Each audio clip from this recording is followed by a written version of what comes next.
Hey you guys, what is up? Welcome back to another episode of VGC Prep. So, like I had mentioned, I think it was probably the other episode, and by other I meant last episode, I said, we'll probably start using new teams at some point, but I haven't really made anything new. Let me look real quick on Showdown what teams I've got. I've got 3 teams in testing right now. One's not Trick Room, and I like it, but I don't know if I feel comfortable with it yet to bring it to the series. And the other 2 are Trick Room, and I'm kind of just trying to, test them out. But I got into sort of a different project, which is something that I'm going to be doing, I think, for all my teams. And that's something that, I know I'm not looking at the camera because I'm actually looking straight at the document. I've been doing these documents where I list every single Pokemon that has stab that can one-hit KO, or have a chance to one-hit KO the Pokemon in question. So, like, for example, Mega Altaria.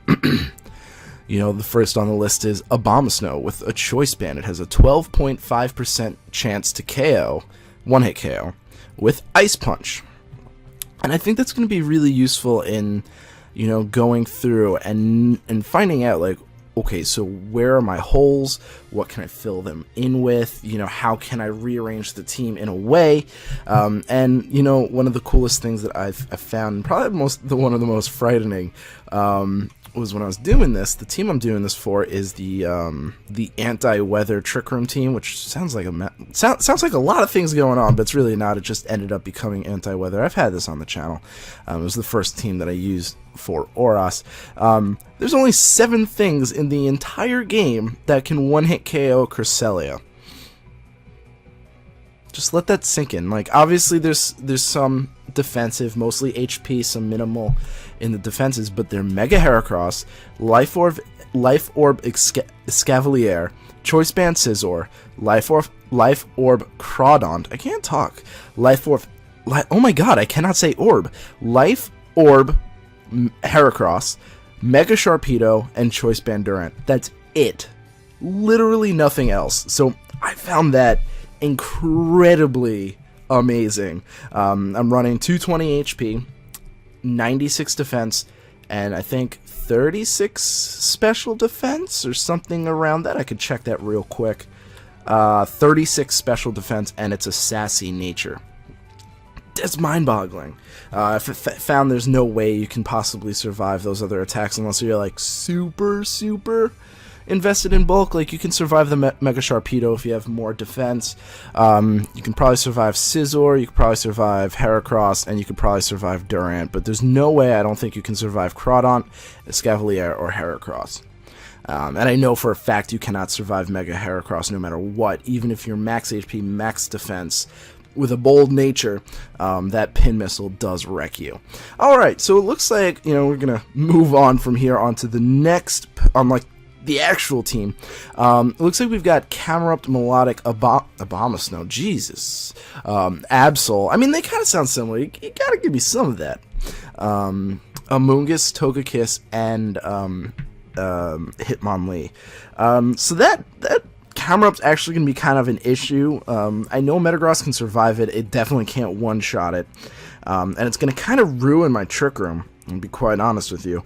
I think my best lead is Togekiss Porygon 2.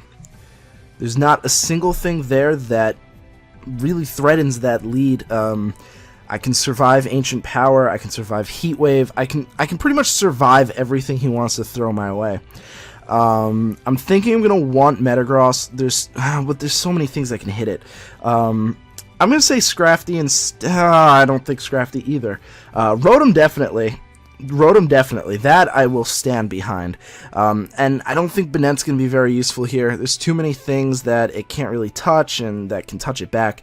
So Metagross or Scrafty, we have 10 seconds left. I'm going to go with Metagross. I do see Metagross being a little bit more useful because it does have that Stab Zen Headbutt, which covers a lot of that team. It does have the Steel typing, and it does have the Assault Vest, and as we saw, outside of Absol, we can probably take all of their attacks. I do believe from experience that I have survived a Mega Camerupt's Earth Power. However, this is why I like the threat lists, because it can tell me, and I can just really quickly, right on the side of my computer, instead of having to calc things out, just go, okay, Control F, Mega Camera Up. Okay, looks like I can't. You know, I obviously haven't done it for this team yet, so, because that's going to be in the future. But that's, like, one of the things. Like, you know, typing it out individually really does help me remember. Like, I can promise you right now, I can if I'm in battle with the Mega Altaria, I can tell you if I'm going to survive the attack or not, without even looking at the sheet, because I spent 2 hours on that freaking part. There are 66 things that can one-hit KO a Mega Altaria, and it can't do anything about it, and that really annoys me.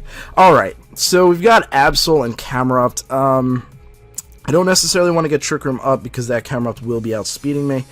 So what I'm going to do is I'm going to simply just go straight for the Tri-Attack on the Camerupt, and I'm going to... Oh, Togekiss is first. That is my bad. I hit Air Slash. I meant to go for Dazzling Gleam so I can catch that Absol, and I'm going to Tri-Attack the Camerupt. I don't know if it's a bad thing, but I'm not worried about that Absol at all, even if it has superpower. Pretty sure we'll take it. Absol's not really a threat, and... Oh, Magicoat. Very interesting. Very interesting choice. Maybe predicting a Thunder Wave to go its way. Not really sure. I know Togekiss is kind of known for its, Ooh. Are you Focus Sash? You are Focus Sash. Wow. It is kind of known for its, T-Wave abilities, you know, if you catch what I'm saying. That Heat-Wave does a lot, so I don't think we'd actually would take an Ancient Power. Now, looking at that damage, looking at how much Dazzling Gleam did, Air Slash is not resisted. The thing is, it's not a very strong move. I might get rid of it, but I kind of want it because it's kind of useful for things like Venusaur and Amoonguss. So I can easily take out the Absol with my Porygon 2. Granted, it doesn't go for like a crit superpower. I'm pretty sure we can still survive a superpower, and that's not just like random off the top of my head. We've survived worse than an Absol superpower, like stabbed close combats and stuff, so I think that's a safe guess. I'm gonna Air Slash the Camerupt. I'm gonna be fishing for a flinch. I am Serene Grace, not because... Oh, Sucker Punch. Okay, that's interesting. Mainly because I don't really have anything else for Camerupt. Oh! Oh! So close. But we will outspeed the Camerupt, and at the very least, we'll get rid of Absol. We might potentially lose Togekiss. I'm kind of banking on it. But Serene Grace, let's go. Oh! Serene Grace! You know, I'm not one to really rely on hacks, and I think you guys can understand that, but sometimes you kind of need to, and there's a little underhandedness about it, and I'll agree with you on that. But sometimes it's just so necessary.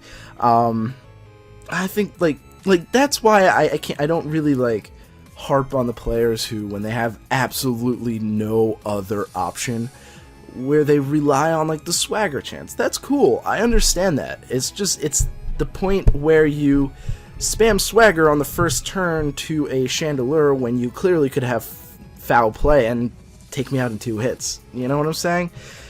It's just one of those things that whoa, oh crap. It doesn't matter because he ended up rage powdering. No, it's gonna matter because if I take him out here. Oh my god, oh my god, oh my god. Oh wait, no, it doesn't matter. He got taken out. Never mind. I was like, oh my god, I was talking and I thought I was still on Togekiss and I chose Amoonguss for the Air Slash, and oh my god, I'm such an idiot. We good. Because I targeted Amoonguss with the Tri-Attack, and then he went for Rage Powder, and I was like, oh, thank god.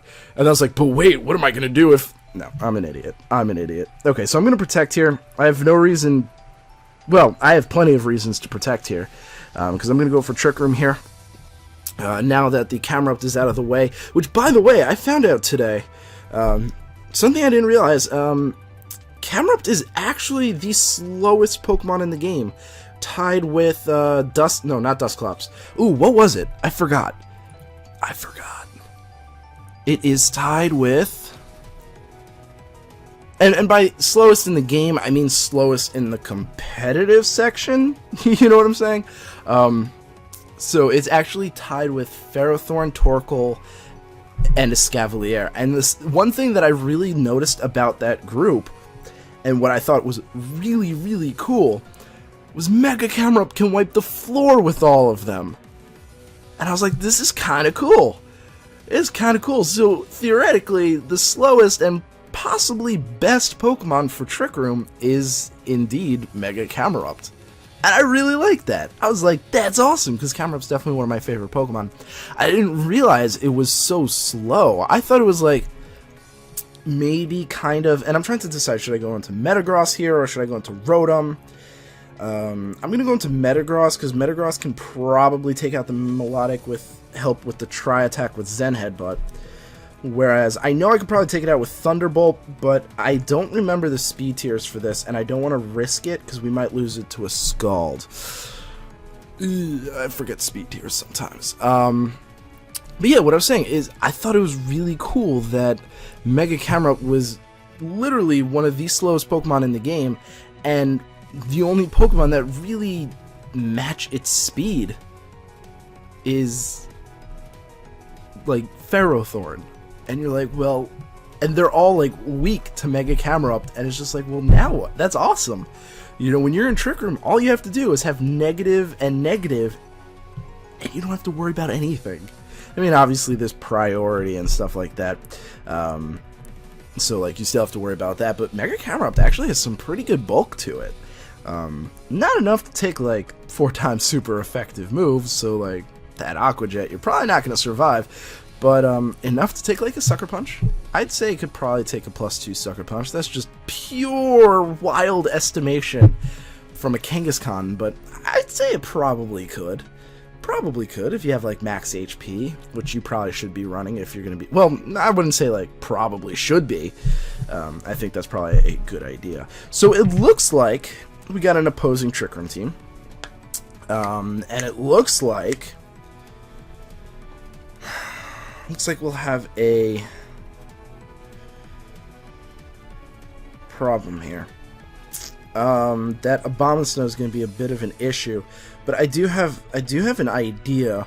I'm going to start off with Togekiss and Banette. Now here's the thought process here. If he starts off with, say, Amoonguss and either Slowbro or Porygon 2, obviously he's going to want to try and put to sleep the Togekiss.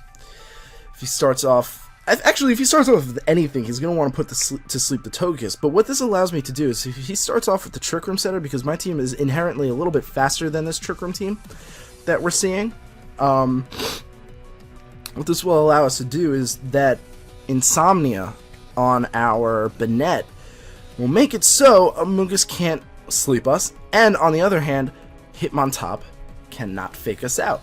So that's that theory. And I think that would be a good idea for us. And I think the next Pokemon I'll bring will be Metagross. Metagross is definitely going to be very useful in this battle. And so will Rotom Heat. So will Rotom Heat. So let's go for it, guys. Let's try this. Trick Room versus Trick Room. See, I like slightly faster Trick Room teams, because when you're up against Trick Room, other Trick Room teams, you know, like, you can benefit from their Trick Room, because, you know, you have some super slow Pokemon, but, like, some super fast Pokemon. Or you could just cancel out their Trick Room and proceed to sweep. You know, that's definitely one of my favorite combos. So it looks like, unfortunately, something I didn't see coming was a double Trick Room start. So what I'm going to do is I'm just going to Air Slash the Porygon 2, because that's probably going to do the most damage. Probably. And actually, something I didn't think of, this Slowbro might be Mega. I'm going to Mega Evolve. I'm going to go for Shadow Claw. I know it's not going to do that much, but if he does indeed, which he probably will, unless I A, kill the Slowbro, and B, flinch the Porygon 2, and if those two criteria are met, he won't get Trick Room up, but I'm not banking on that. I'm thinking he's going to get Trick Room up probably with the Porygon 2, Mega Evolve with the Slowbro, but I'm going to keep Banette in, because I'm going to be able to counteract his Trick Room and then hopefully take him out. Hopefully. We'll see how much the Air Slash does. I don't expect it to do a lot to that Porygon 2. I'm only going... I'll say this right now. I'm not going for the flinches. I'm going because it's probably stronger than Dazzling Gleam. I don't know off the top of my head, but it's not a spread move, so I'm thinking it will be. And holy hell! Oh, crit, damn it. I was so excited for a second. Why'd you gotta do that, game? And we do get the flinch. So somehow we met both criteria through sheer luck, and that's really unfortunate. That's not at all what I was hoping for. I am curious, though. I wonder if we can, in fact, just totally do that. You know what I'm saying? Like, one shot of Slowbro. It wasn't Mega like I thought it would be. So from here, I can go for Dazzling Gleam. I'm not going to keep going for flinches. That'd be kind of silly on my part. Now that we got rid of the Slowbro, I can bring in my Rotom here safely and let him set up Trick Room. Because, I mean, honestly, Porygon 2 does have some good power to it, but it's not going to be taking down my Togekiss and Rotom anytime soon. So it looks like we actually have a Mega Sableye, and I really love Sableye. It's definitely one of my favorite Pokemon. I just don't know how Mega Sableye would be really used. I did predict the Will-O-Wisp, that's why I did go into Rotom Heat here. I figured that was my best play. Dazzling Gleam does a little bit more than Air Slash there, so that's kind of unfortunate. Now he goes for a Recover. Didn't expect that, I'll be quite honest with you. But my Dazzling Gleam should take out the Sableye. It doesn't have Prankster anymore, so it won't be able to swagger us, and it will take it out. And I'm just going to lay a quick Thunderbolt onto the Porygon 2. He does forfeit. That's unfortunate, depending on what his last Pokemon was. He probably could have come back from that. Porygon 2 wouldn't have died to those 2 hits. I know that for a slight fact. Just a guesstimate from what the original Air Slash Dazzling Gleam combo did, and the fact that my Rotom Heat only has about 100 special attack investment and modest.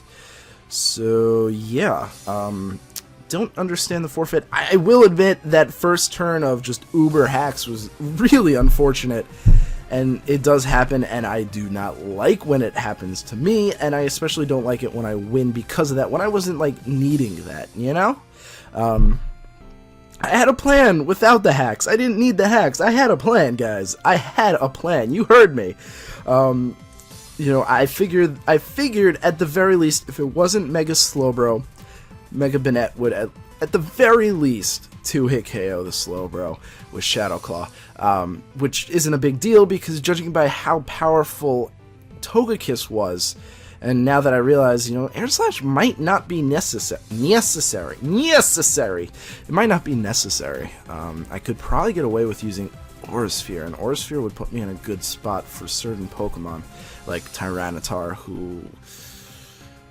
you know, I don't know. There might be other moves that I want, like HP Ground. That would be pretty useful.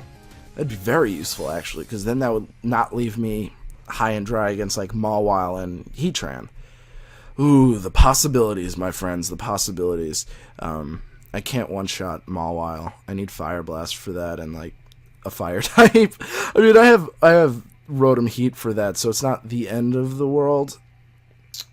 Yeah, I can't wait to get this team, like, completely, totally solidified, and everything like that. I need a few good tournament teams. I don't know if I'll ever be able to make a team as good as that Kangaskhan team that I used.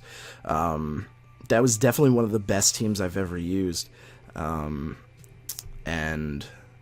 I just think the nature of that format, plus the Pokemon being used, and how that team just, you looked at that and you're like, there's no way in hell that team's Trick Room. I think that's what really worked for it, and I don't know. So thank you guys, really do appreciate it. Thank you guys so much for watching, and I hope to see you guys in the next episode. Peace.